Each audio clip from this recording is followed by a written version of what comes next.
have you just given birth and you're thinking, all this money that they're giving to me from church or from my friends or from my family for the little ones, I'll just store it somewhere. I'll leave it in an envelope in my bag for the little one for when he can begin to spend, or when I can go to Poundland and buy him a piggy box, or whatever it is you're planning. Or you want to leave it under the bed because you've got a secure bag there where you throw money in. Is that what you're doing? It reminds me so much of when we were growing up and we used to have this piggy box that was made for us with wooden box. If you're Nigerian, if you remember what we call kolo, I don't know what other tribes call it, but we used to call it kolo, and would put our money in. And you know the funny thing, we could actually still get the money out somehow.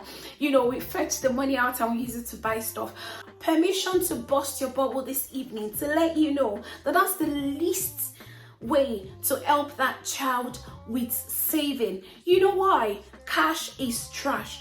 Cash you leave somewhere is trash because it is not generating money for you. You want to watch this till the end. If you've got a little one, or you've got little ones that are between the ages of 0 to 16, you would indeed get value for your time. Stay tuned.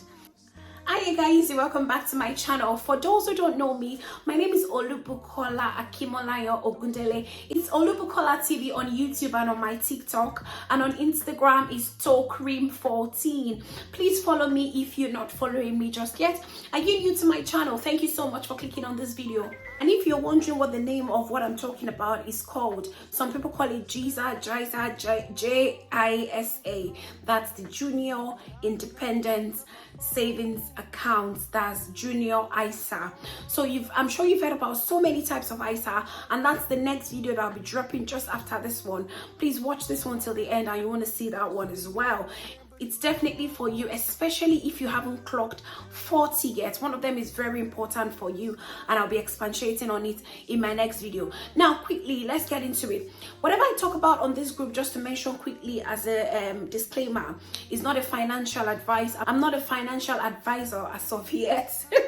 So what I am at the moment is someone who I've read about these things, I've learned about them, is doing them, and would like to share to people, you know, what I'm benefiting from these kind of things. So getting on quickly to our Junior ISA, it's a long-term saving plan for your child, and it stays in the account till the child is happy to take the money out. Now, between the ages of 0 and 16, you control the account. Anybody can pay into the account. If somebody wants to dash or give your child, you know, some money, you can give them the child's Junior ISA account to drop the money in. £20, £30, £50, whatever money they want to drop into it, they can drop it into it. You manage it up until the child is 16. Once the child does their 16th birthday, they then get access to that account.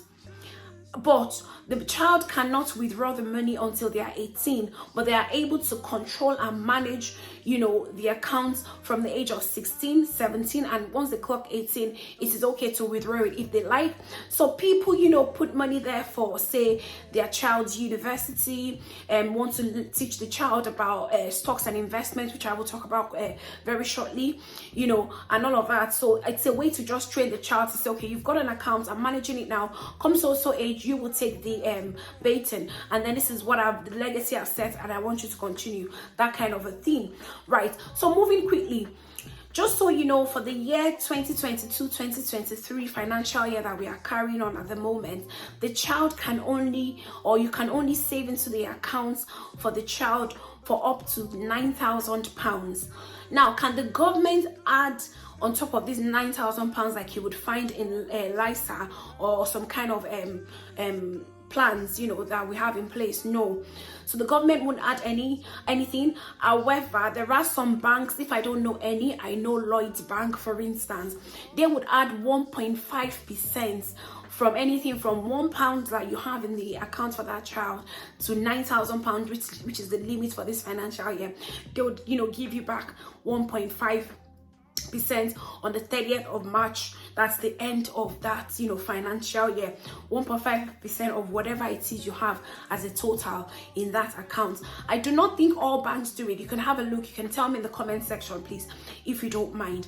Now, that's that about how much you can put in as per cap when the child gains access to it. However, if you're thinking my child is already 16 or they're 17 or they're 18 or they're over, but I would like them to begin, you know, to do this, and you're wondering what to do. So the moment they're 16, 17, 18, they can open it themselves.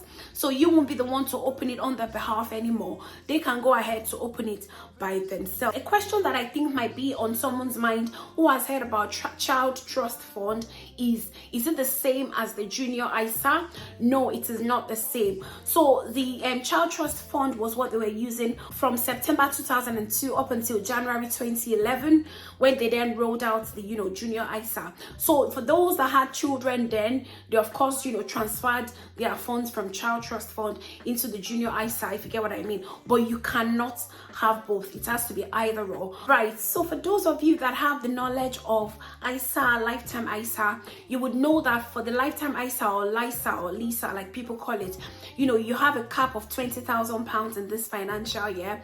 It does not have anything to do with the child's £9,000 savings. So there are two different things that are not meeting at any point in time. That's one point to note. Right, number 2 point to note is that you can divide the annual allowance of the child, that's the junior ISA allowance, you can divide it, that's the £9,000, between cash ISA for the child or stock and shares ISA. Now there is something just like for adults as well. You don't have to necessarily put cash in. You could invest, you know, for the child and buy stocks, buy shares for the child.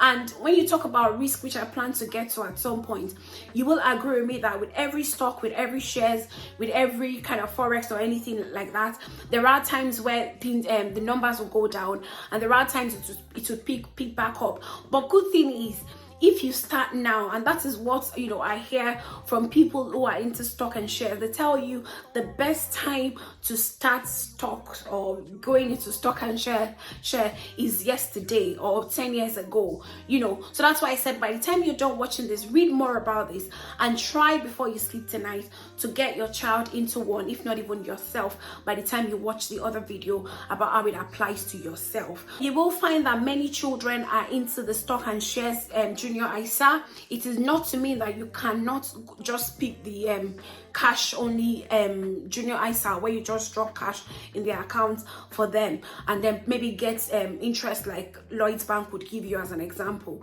you know. But the reason people choose the stock and shares over the dropping cash into their account only is because, of course, like as you would expect for shares, you would get some interest back, you get some percentages back at some point. Of course, you have times you lose, but then if you allow it to grow and stop in the account for too long, or long enough, sorry, you'd realize that no matter how much you lose, you'd also gain, and there would be always value for whatever it is you've dropped in the account.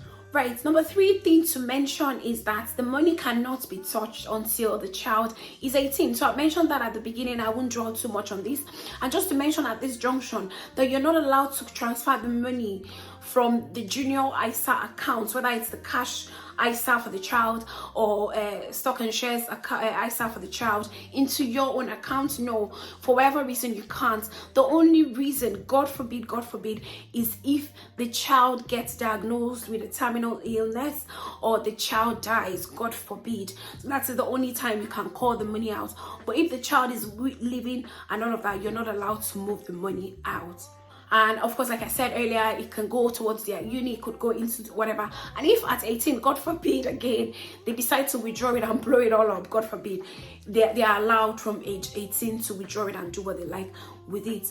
Right, another point to mention quickly at this point is that whatsoever it is you decide to open a junior ISA account for your child for, whether it's cash or you've decided to go for the stock and shares, you know, has to be that one provider. So you can have several providers, you know, that you've opened that such accounts with. So if you want to move, say you found a better offer, say you're with NatWest and you found a juicy offer with Barclays, you have to move the old accounts away. You can't open with both of them at the same time. To mention quickly, if you're watching this video and you've already got a junior ISA account for your child, and then you're hearing a juicy offer or you're reading about a juicy offer from another provider, do not be the one to withdraw the money yourself. If you do, you might lose if there is anything that your child has accrued.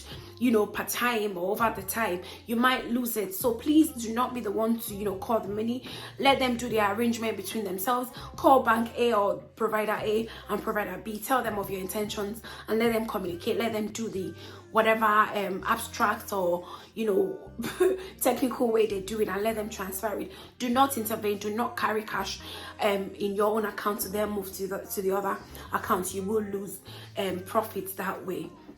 Right, so are you watching this video from outside of the UK and you're wondering, can I also benefit from this, whether you're planning to move here or whatever, and you're wondering if this would be applicable to you? Number one, according to the gov.uk website, the child has to be living in the UK and of course be below 18 years old before you can open such accounts for them. However, if your child lives outside of the UK, you can actually still benefit from this if, number one, you're a crown servant. I think the people that are in the army, for instance, they call them crown servants, diplomatic service or overseas civil service, or the UK armed forces, like I mentioned earlier.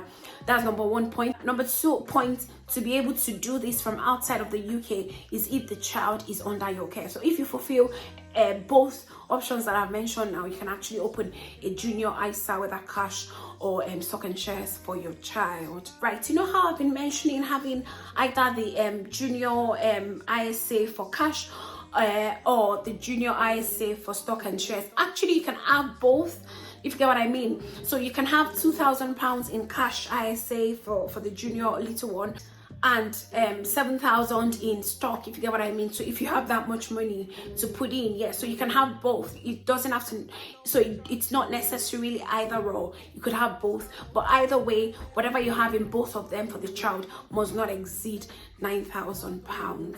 Right, God forbid, I don't like to mention this part because it really breaks my heart to say, but God forbid, if the child is terminally ill or the child dies, you'd have to fill a form, like a terminal illness access form or something, and then whoever the registered contact is, would be the one to call the money out, or and all of those technical bits. Of course, HMRC will let you know, but I just say God forbid to all of these bad ones. Right, I suppose that ends the video today. So will you be opening a junior ISA, whether cash ISA or a junior ISA stock and shares for your child today? Please let me know in the comment section. Is there anything you know about this that I haven't talked about today? Please let me know as well in the comment section. Have you gained a thing or two? Please let me know as well in the comment section. And like something I like to say, the best way to appreciate any video we do is if you please if you please put on your status for us, or if you please put in your WhatsApp groups for other people to learn that they should forget about the piggy